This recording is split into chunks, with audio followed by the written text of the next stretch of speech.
Hello दोस्तों, मैं विवेक दुबे स्वागत करता हूँ आपका वीएफएक्स वाला ज्ञान यूट्यूब चैनल पे। और फिलहाल मेरी कोशिश ये रहेगी कि इस चैनल पे लगातार वीडियोस लेकर के आऊँ।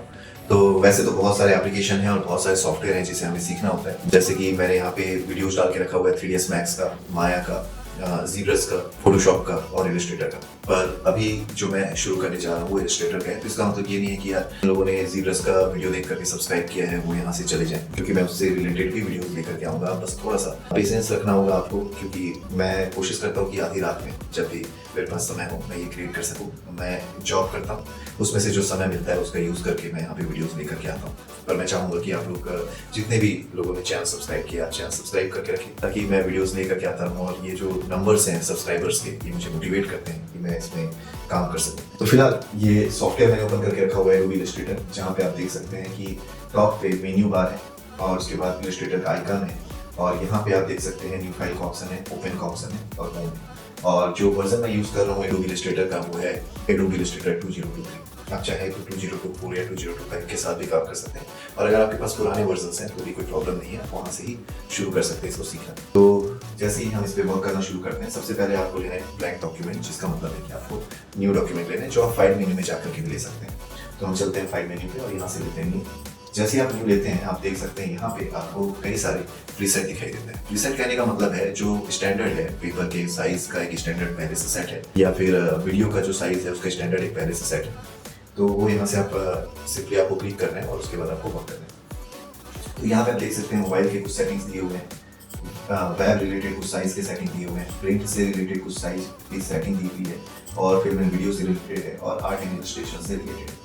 अगर आप इसे अच्छे से सीखना चाहते हैं तो मैं आपको बता दूं कि मैंने इसे कैसे सीखा। मैंने सिंपली कॉपी लिया, पेन लिया और हर एक मेन्यू के ऑप्शंस को मैंने लिखा। साथ ही साथ ये जितनी भी सेटिंग्स आपको दिखाई दे रहे हैं, यहाँ पे प्रीसेट्स दिखाई दे रहे हैं, उसको भी मैंने प्रॉपर कॉपी और पेन का यूज़ करके लिखा हुआ है। इससे फ़ायदा ये होता है कि आप जो भी चीज़ें देख रहे हैं वो आपको याद हो जाती है।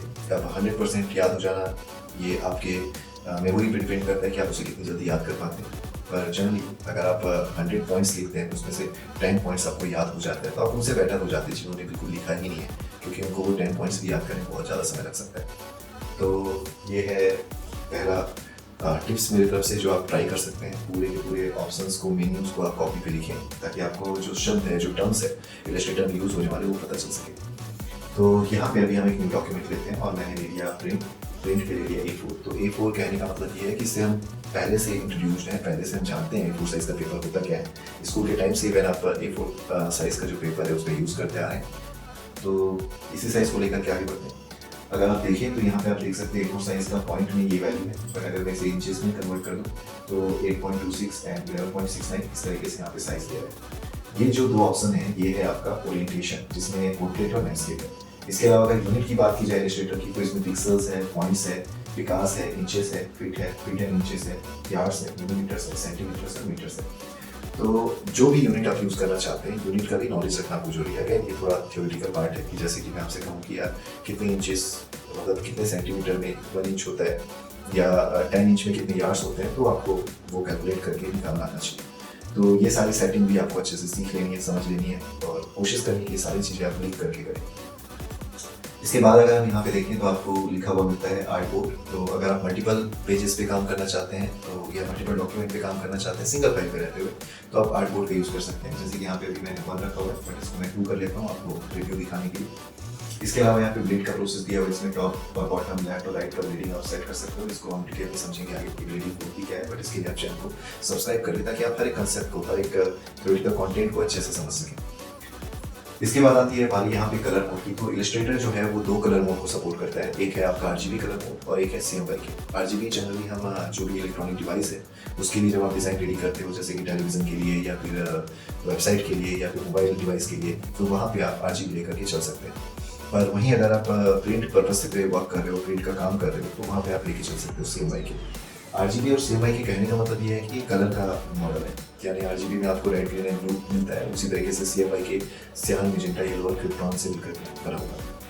तो ये हो गया कलर मोड की बात। इसके बाद आता है रेस्टर इफेक्ट में। अगर आप देखो तो यहाँ पे रिजोल्यूशन है, मिनिमम रिजोल्यूशन जो इलस्ट्रेटर सपोर्ट कर रहे हैं वो 36 ppi है, जो यहाँ प्रीसेट में है, और मैक्सिमम जो यहाँ पे शो हो रहा है वो हो रहा है 300 ppi। इसके बीच में अगर देखें तो 150 और 72 ppi भी आपको अवेलेबल होता है। तो चलिए अभी 300 ppi पे ही आगे बढ़ते हैं। यहाँ पे फिर प्रीव्यू मोड है। प्रीव्यू मोड में आपके पास डिफॉल्ट प्रीव्यू मोड है और उसके अलावा दो ऑप्शंस हैं, एक है पिक्सल्स और एक है ओवर प्रीव्यू। तो इस तरीके से इस बाकी चीज़ों का भी मैं किसी भी प्रकार का सेटिंग नहीं कर रहा हूँ, सिंपली मैंने क्रिएट कर दिया एक न्यू ब्लैंक फाइल। तो आप देख सकते हैं यहाँ पे अभी सॉफ्टवेयर पे 2 आर्टबोर्ड बने हुए हैं क्योंकि हमने सिलेक्शन में 2 आर्टबोर्ड पे करके रखा हुआ है। तो ये था न्यू डॉक्यूमेंट लेने का प्रोसेस। अब बात आती है अगर आपको थ्योरेटिकल का कंटेंट सीखना है तो आप गूगल जाएं, एक एक ऑप्शंस को सेलेक्ट करें और उसे अच्छे से सीखिए समझिए। बाकी मैं अपने इस चैनल पे अपने वीडियोस के माध्यम से आपको हर एक चीज़ समझाने की कोशिश जरूर करूँगा। तो ये था वो आपके इलस्ट्रेटर की स्टार्टिंग, शुरुआत, और आप इसके साथ आगे बढ़ें।